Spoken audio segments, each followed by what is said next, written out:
Hello my dear, are के simple classes में welcome. आज हमने एक छोटा सा टॉपिक लिया है, चिकन नेक या सिलीगुड़ी कॉरिडोर। जानते हैं क्या है? नहीं जानते तो जान जाइए, एकदम सिंपल वे में बताता हूँ। अगर आप भारत का मैप देखते हैं, जैसे ये मैं दिखा रहा हूँ, ये जो पश्चिम बंगाल है, पश्चिम बंगाल को का एक कॉरिडोर है जो मेन लैंड इंडिया को पूर्वोत्तर भारत से जोड़ता है। देखो ऐसे इसको समझ लेते हैं, जैसे अपना मेन लैंड इंडिया माने भारत का पूरा वो बड़ा सा भाग, और उसके जो पूर्वोत्तर भाग है उसको जोड़ने वाले रास्ते को ही, जो गलियारा है, उसी को हम लोग चिकन नेक या सिलीगुड़ी कॉरिडोर कहते हैं।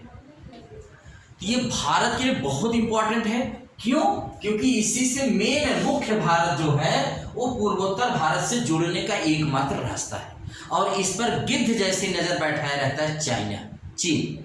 वो चाहता है कि अगर मैं इसको ब्लॉक कर दूं तो भारत का पूर्वोत्तर, समझ रहे हैं ना, 7 सिस्टर हमारे 7 राज्य, असम, अरुणाचल प्रदेश, नागालैंड, मणिपुर एंड त्रिपुरा, मिजोरम और मेघालय, ये पूरा का पूरा इलाका भारत से अलग हो जाएगा। 3 ही को पूर्वोत्तर राज्य कहा जाता है, इसमें सिक्किम है, लेकिन सिक्किम उस लिहाज से नहीं, पूर्वोत्तर भारत के लिहाज से बहुत इंपॉर्टेंट है। तो 7 सिस्टर को जोड़ने वाला एक रास्ता है, इसको मैंने लिख दिया, मुख्य भारत को पूर्वोत्तर भारत से जोड़ने वाला एक कॉरिडोर या गलियारा है। क्या? चिकन नेक या सिलीगुड़ी कॉरिडोर। इसकी लंबाई 60 किलोमीटर है, चौड़ाई जो है 20 से 25 किलोमीटर है। लेकिन इतना इंपॉर्टेंट है कि अगर भारत सरकार को बड़ी चिंता रहती है कि अगर ये इस पर कोई कब्जा कर ले तो बड़ी दिक्कत हो जाएगी, क्योंकि भारत फिर अपने इस 7 राज्यों यानी पूर्वोत्तर राज्यों से पूरी तरह से कट जाएगा। तो इसके लिए अभी हाल ही में भारत सरकार ने चटगांव और मोंगला पोर्ट, ये बांग्लादेश के हैं, इससे आवाजाही शुरू कर दी। यानी कि अब एक रास्ता हमको और मिल गया कि हम अपने पूर्वोत्तर में जा सकें। असम, मेघालय, मिजोरम में जाने का रास्ता हमको मिल गया। तो चटगांव और मोंगला पोर्ट याद रखिएगा, बांग्लादेश के हैं, जहाँ पर भारत अपने सामान ले जाएगा, कार्गो शिपमेंट को भेज सकता है और ला सकता है। और इससे बांग्लादेश को भी फायदा होगा कि बांग्लादेश भी अपने उत्पादों को बेच पाएगा, कहाँ पर? पूर्वोत्तर राज्यों में और भारत में। तो ये दोनों याद रखिएगा। और सितवे पोर्ट, ये म्यांमार, बर्मा का है। हालांकि बर्मा में सैनिक सरकार है, लेकिन फिर भी बर्मा सरकार, भारत की कूटनीति काम आई।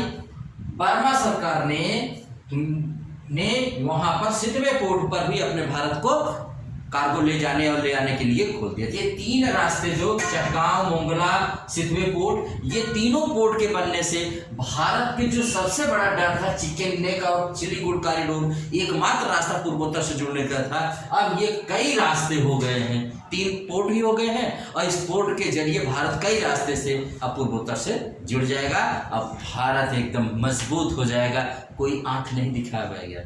चाइना देखो, अरुणाचल प्रदेश को अपना भाग मानता है, दक्षिणी, आए दिन उसका नाम बदलता रहता है। तो उसकी कहीं न कहीं 7 स्टेट्स या पूर्वोत्तर भारत पर उसकी नजर रहती थी। हाँ, एक चीज और जानिए, डोकलाम विवाद जो 2017 में हुआ था, वो भारत और चीन के बीच में हुआ था। डोकलाम भूटान का एक पठार है, और वहाँ चीन अपना सैन्य अड्डा बनाना चाहता था। भारत ने कहा आप यहाँ सैन्य अड्डा नहीं बनाएंगे, क्योंकि उसकी नज़र थी चिकन नेक कॉरिडोर पर कि हम भारत को यहाँ से ब्लॉक कर देंगे और भारत के इतने राज्य को एकदम भारत से अलग कर देंगे।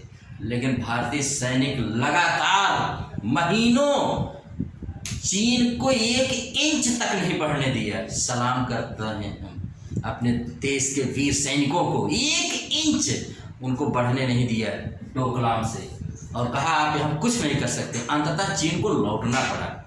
ठीक है, तो जानते रहिएगा, चिकन नेक कॉरिडोर यही बहुत इंपॉर्टेंट है भारत के लिए। और ये न्यूज़ में Chittagong, Mongla port, Sittwe port, ये भी जानते रहिएगा, ये भी आपकी परीक्षा में पार्ट बन सकते हैं। और भारत को पूर्वोत्तर से जोड़ने वाले अब ये सब रास्ते भी खुल गए हैं। हाँ, चिकन नेक और सिलीगुड़ी कॉरिडोर तो मेन है। ये पश्चिम बंगाल में एक पतली सी सकरा रास्ता है, बताए हैं 20-25 किलोमीटर का, पश्चिम बंगाल में, जो जोड़ता है असम में जाकर के हमारे पूर्वोत्तर राज्यों से। आज के लिए इतनी ही जानकारी। ऐसी ही छोटी जानकारी लेकिन बहुत ही महत्वपूर्ण जानकारी आपको आके सिंपल क्लासेस हमेशा देता रहेगा। Thank you very much. आप इसको लाइक, सब्सक्राइब एंड शेयर कर सकते हैं।